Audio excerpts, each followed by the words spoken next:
Thank you so very much, Madam Chair, for recognizing me. And I just also want to point out that with regards to the Rules Committee and the manner in which this is a place where we actually do get to debate the issues and the bills that will be going to the House floor. And Chair Arrington, I really appreciate your embrace of that debate, your willingness to engage in the back and forth, which does take time. And in this Rules Committee, I believe, although I've only sat here 2 terms, that there has been a strong practice and precedent of allowing the debate to go on, whether it's 5 minutes, 10 minutes, or Chairwoman Fox. I understand that you actually debated a bill on the Rules Committee for nearly an hour on the Affordable Care Act for 45 minutes on the budget reconciliation. So this practice of having the debate, I think, is really welcome, and thank you, Chair Arrington, for doing that and embracing that practice. And one of the questions that I wanted to ask you was, you said that a strong economy would be about 1.2% GDP growth over 2 years. Did I remember that correctly? I think that is what you said. I said President Trump, in 2 years of his economic agenda, along with unified Republican leadership, took an economy that was 1.8, I think, percent GDP to 2.8 in 2 years, and reducing the tax burden was a big part of that. But there were other components. What I heard was that you thought over a 2-year period of 1.2, but even that was a growth. Would you think that given that, would you believe that a 3.2% GDP growth rate would be a strong economy? Well, after 8 years of President Obama and leaving the economy at 1.8, almost anything above that so a is an 3.2% improvement. would be a good, strong economy based on what you've just described. Historically, over the last 50 years, we've been at 3%. The last couple of decades, So 3.2, the question is whether 3.2, because indeed, of course, 5 would be better than 3.2. well, we haven't gotten 5 in a long time, right? And 10 better than 5. We did get 3.2% under Biden. We got a 2.3 in 23 and 24. So we have, I think what's interesting is to say, depending on who is the president, there seems to be a shift on what are strong economies. But what we're here today to talk about... It's amazing what inflation can do to your economy. It's amazing. Yeah. It's amazing what we are talking about with regards to inflation, and because that goes to exactly the issue that I think we're concerned about as Democrats, is that we need to address the cost of living crisis for middle and working families. And right now, the tariffs do the opposite. That we have not seen anything in this committee that I think really addresses that cost of living crisis. The tariffs are going through the roof in terms of what it's going to mean for us. And these budget tax cuts, they are going to give tax cuts to the richest billionaires, and they're going to be paid for by hungry children, pregnant moms, and the elderly in nursing homes. And it is indeed a moral moment, because if we cut, as the budget resolution says, where it has all those reds, right, all the little reds sort of cut by $880 billion here, cut by $330 billion here. There are cuts to education, small businesses, clean energy, infrastructure, and the biggest benefits are going to go to cash cuts for the rich. That's why I think it's really important that Americans know what's going to happen in your district. Yeah. We're Representative Boyle, I am very appreciative of your Democrats-budget.house.gov, because what you've done in this document is list out how many Medicaid beneficiaries are in each person's district, who's going to get the benefit of the tax cuts in the districts, what are the education cuts going to look like in the districts. And I think that making sure Americans actually see the numbers and not just the rhetoric is important. Why did you actually put this document together? Well, first, I'm just so glad to finally get a question. Chairman Arrington's been having all the fun by himself. But yes, again, it's Democrats-budget.house.gov. Our Budget Committee staff worked incredibly hard to create this tool that everyone can use, whether member, staff, or the millions and millions who are no doubt watching us on C-SPAN. You can tune in to that website and use that tool because everyone should be aware of what the real world impacts will be if this were to become law. Well, thank you very much for doing that. And Chair Arrington, I want to go back to the issue of where the disagreements are within the Republicans right now about whether we should move this budget resolution forward.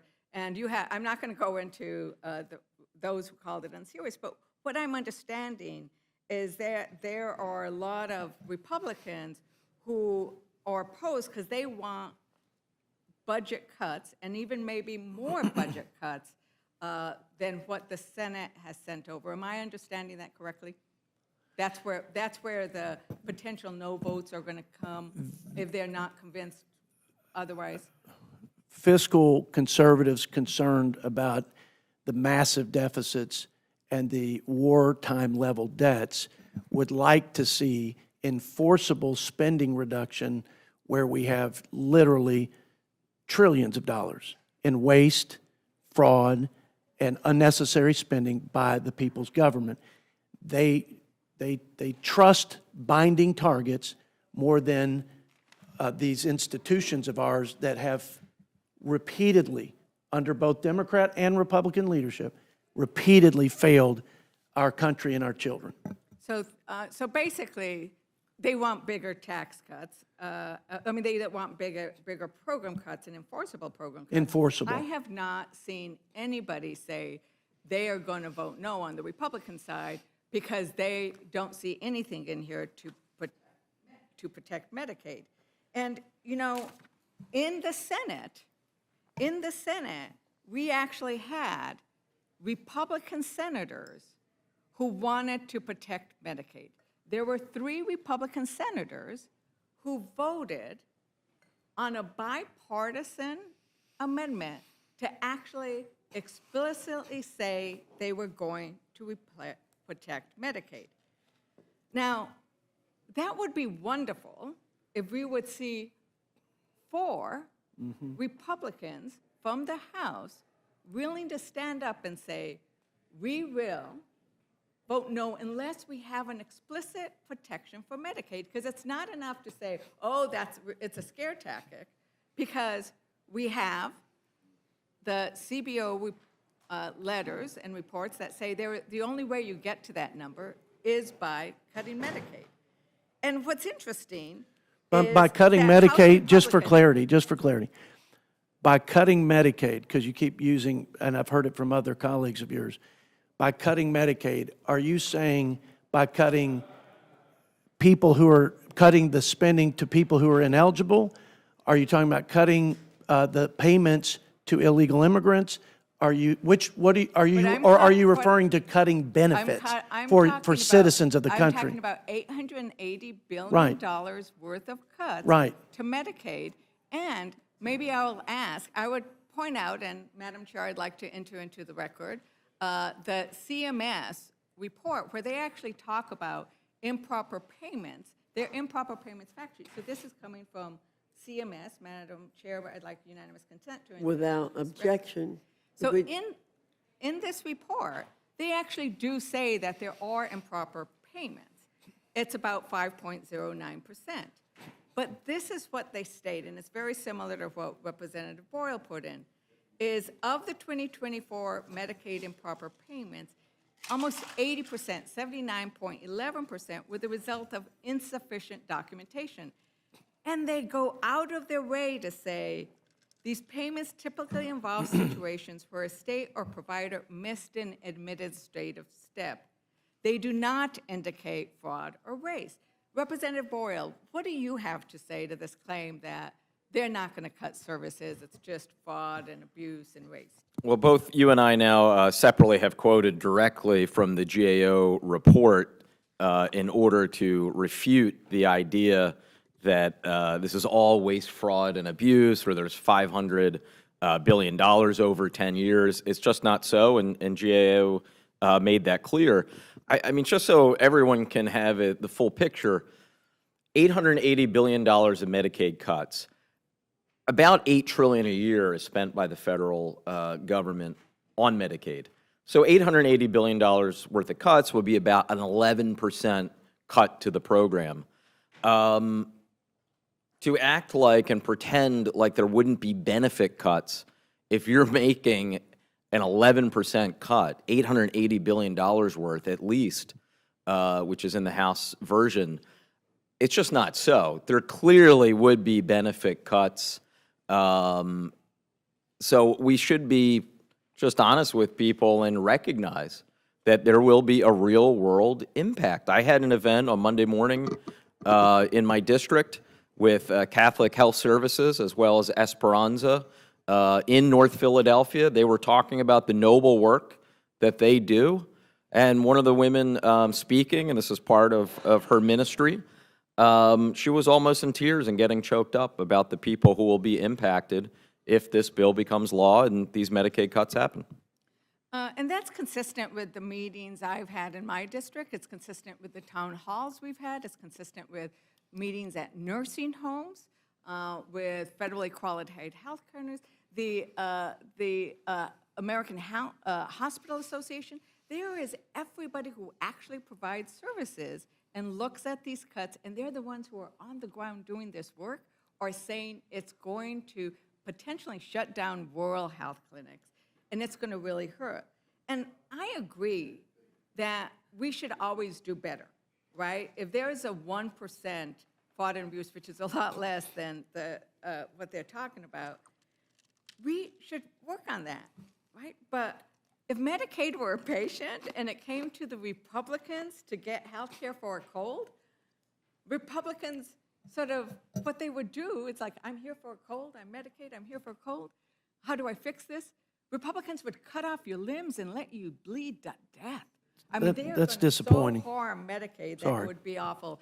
And I need to say, Representative Boyle, in one of my meetings at one of our health clinics, a mother came.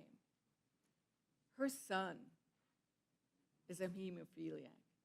He will bleed to death from just getting a scratch when he is playing in the playground. Medicaid pays for his medication, which keeps him alive. There were tears in her eyes as she worried about his future. Democrats held a hearing about the Medicaid cuts, and there were tears in the audience's eyes as we listened across from administrators, from hospitals, from health clinics, and then from the parents of the children who rely on Medicaid to keep them alive. And so it is something that we should worry about, and it is something worth fighting about, and it is not fear-mongering. It is fear of the harm that will be done to these families. And so thank you for being willing to fight for this and for being willing to point out what will happen. Because Republicans need to listen to the fact that their own voters don't want this to happen. Republicans' pollster, Trump's pollster, has reported that a majority of Trump voters, Republican voters, are against Medicaid cuts. 2/3 of swing voters are against Medicaid cuts. And what Fabrizio Ward said is it's because 40% of the people, their families utilize it. It is a working family health insurance program. And on here, you could go see in Schreikert's district all the people that will be hurt, and Don Bacon, who's talking about against this, but I don't see him voting against it, even though so many of his people will be hurt. Next door to me in Colorado 8, that district, the number of people that will be hurt. I mean, across the board, people will be hurt, and people in rural districts will be hurt more than others, like my district, where 75% of the women giving birth use Medicaid for their health insurance. So it is something to fight for. And with that, I yield back, Madam. Oh, wait a minute. do you want some time?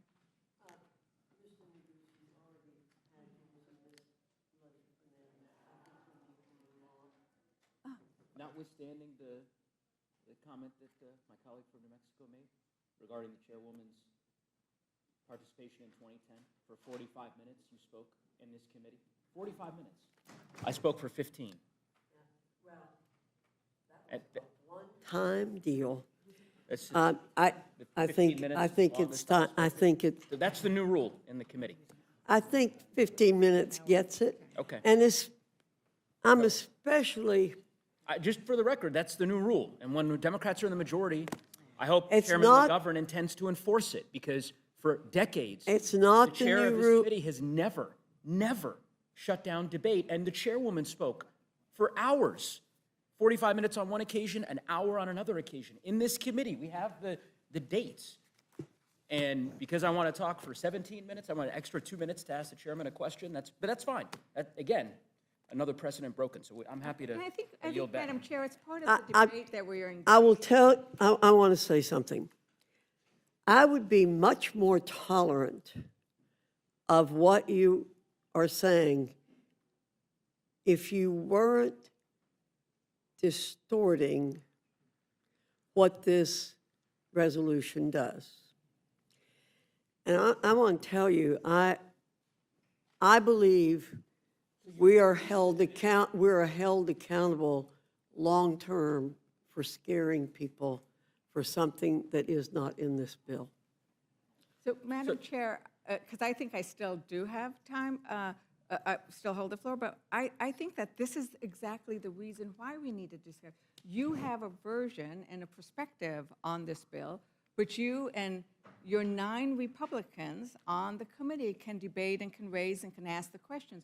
Well- We have a different perspective and viewpoint on the bill, which we want to raise. And so it's precisely because we have differing viewpoints, and I respect that your viewpoint is one. And so my role on behalf of my constituents is to bring our perspective. Yours is to bring yours. Well, If we agreed, we would. Ms. Leger Fernandez, if you could go into this resolution and say, specifically, you're cutting, as the chairman said, you cannot show that specific people are going to be hurt.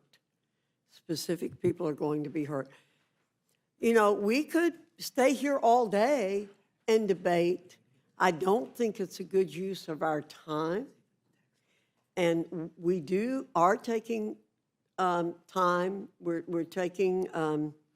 making a record of the time so that we can show how much time is used by each side, even though you are in the minority. And of course, elections have consequences, as President Obama told us a long time ago. So I think it's past time for us to move on to the next witness. To the next member. I just had a question how Mr. Roy feels about this, and Mr. Norman, because they have rarely been constrained by 5 minutes or 10 minutes or It's not your 25 time, minutes Ms. or an Scanlon. hour. It's not your time to ask a question. So, and what?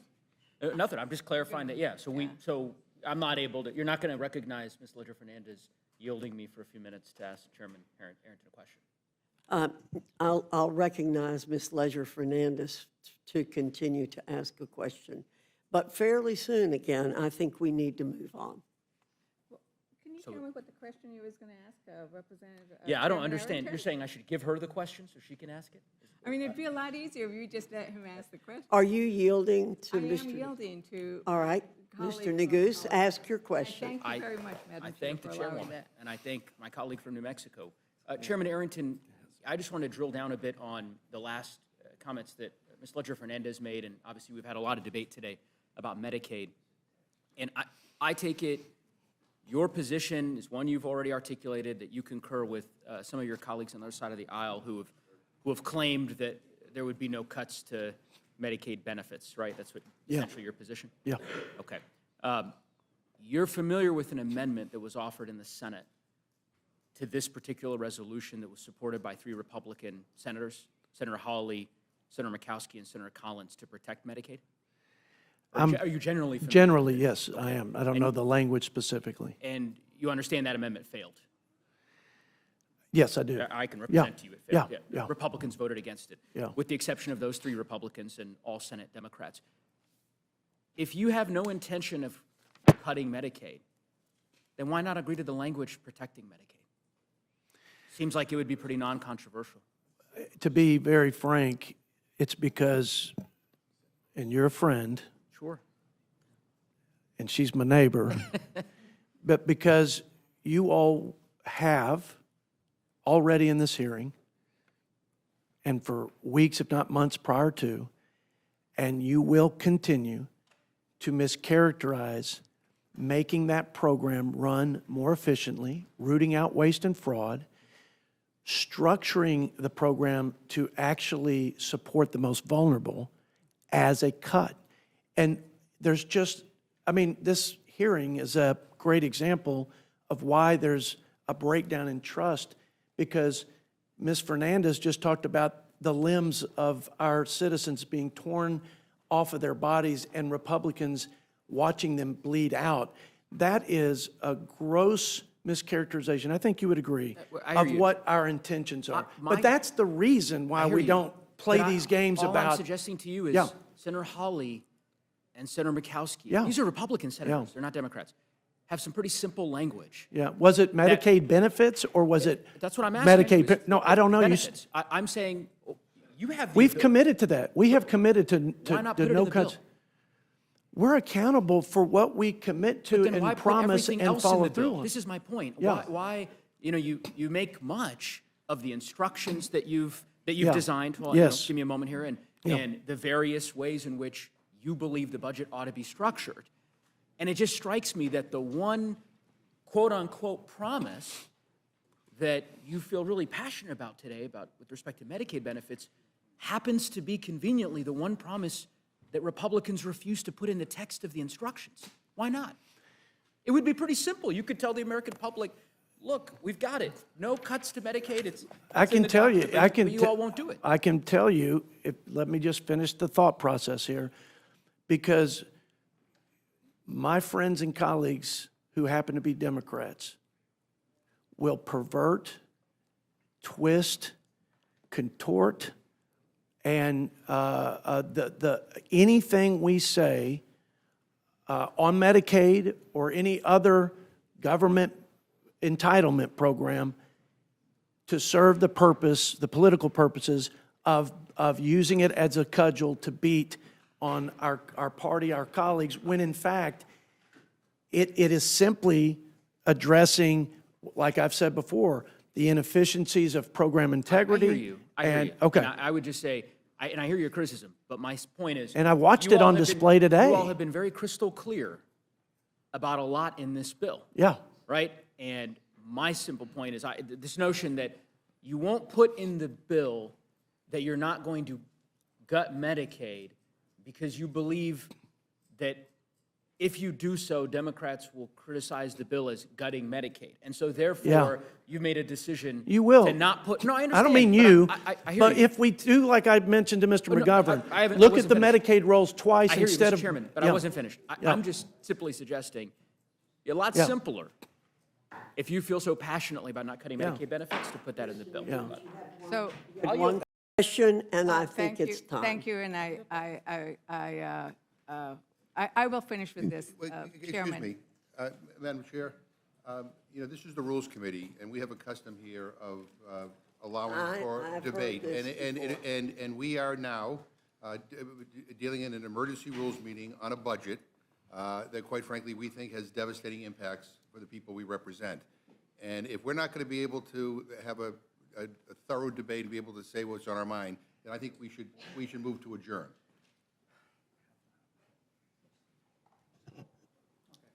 I move to adjourn. Will the clerk call the roll?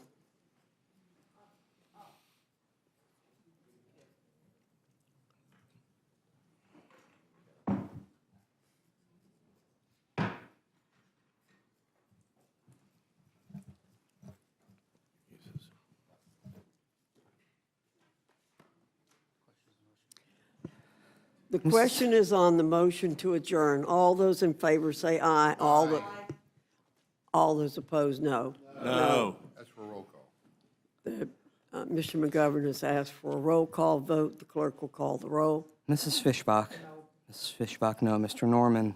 Mr. Norman, no. Mr. Roy? Mr. Roy, no. Mrs. Houchin? Mr. Langworthy? Mr. Langworthy, no. Mr. Scott? Mr. Scott, no. Mr. Griffith? Mr. Griffith, no. Mr. Jack? No. Mr. Jack, no. Mr. McGovern? Aye. Mr. McGovern, aye. Ms. Scanlon? Aye. Ms. Scanlon, aye. Mr. Neguse? Mr. Neguse, aye. Ms. Leger Fernandez? Ms. Leger Fernandez, aye. Madam Chair? No. Madam Chair, no.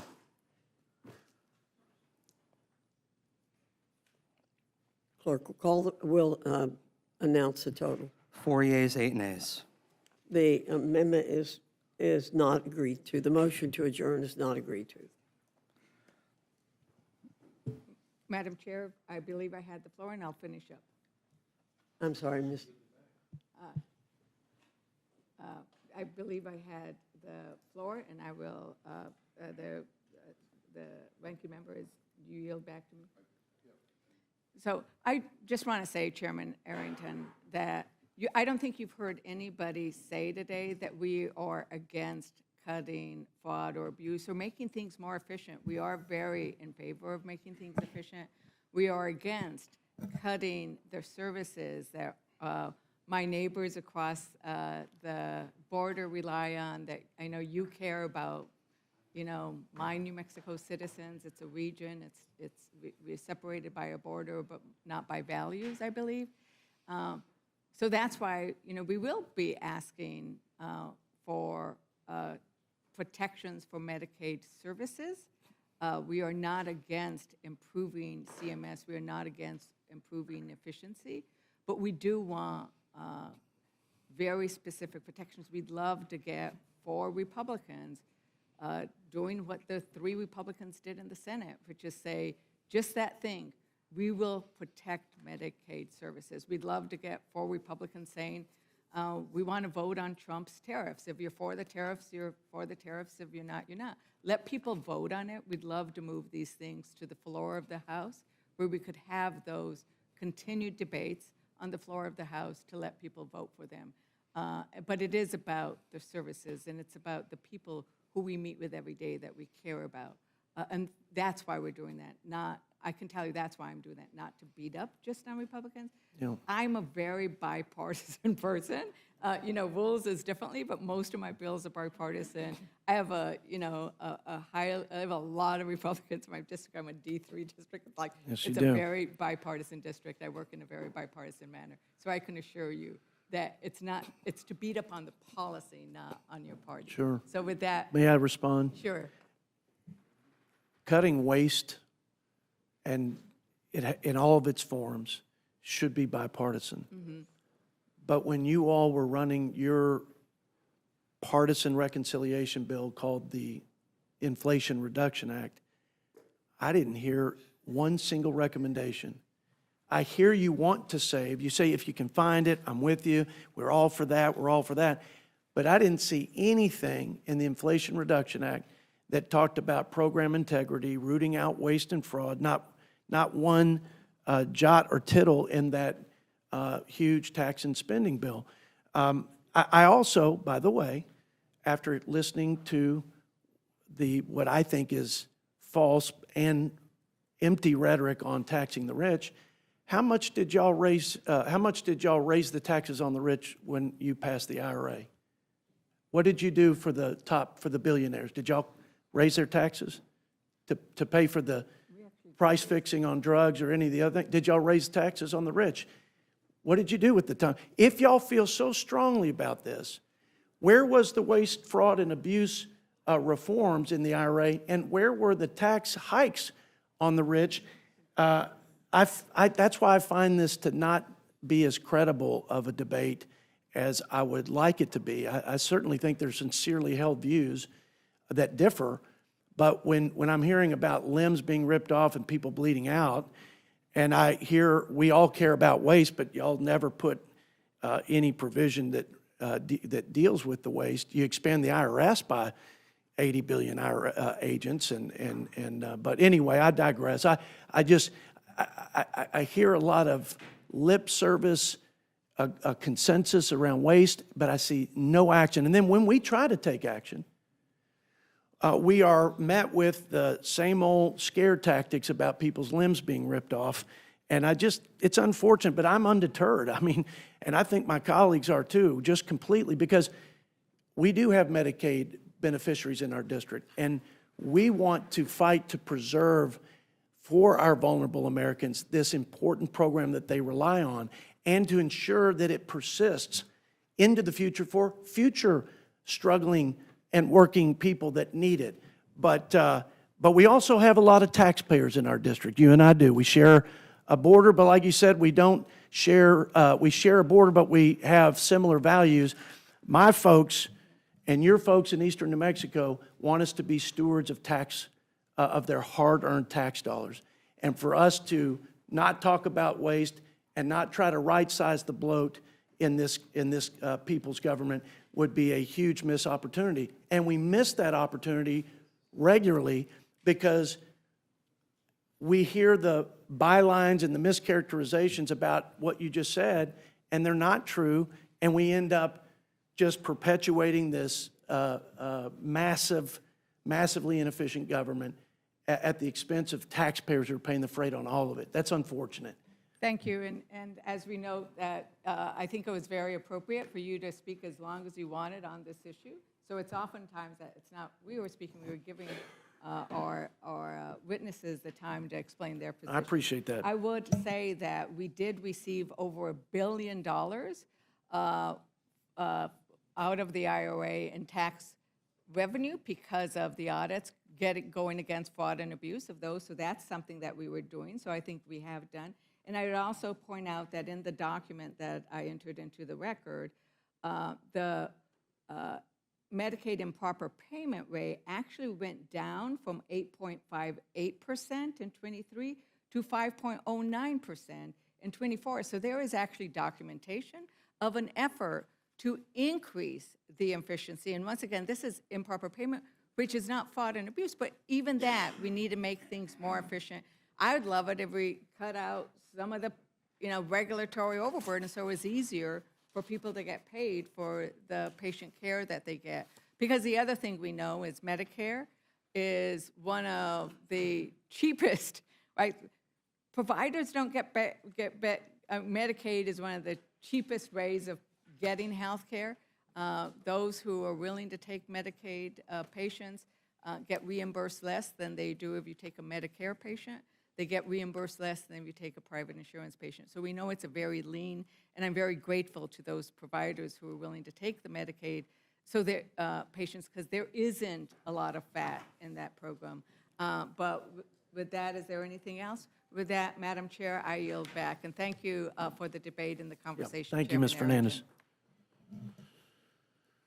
The gentlewoman yields back. Mr. Langworthy. No you're questions, recognized. Madam Chair. Okay. Mr. Roy, you're recognized. I thank the chair. I want to thank both of the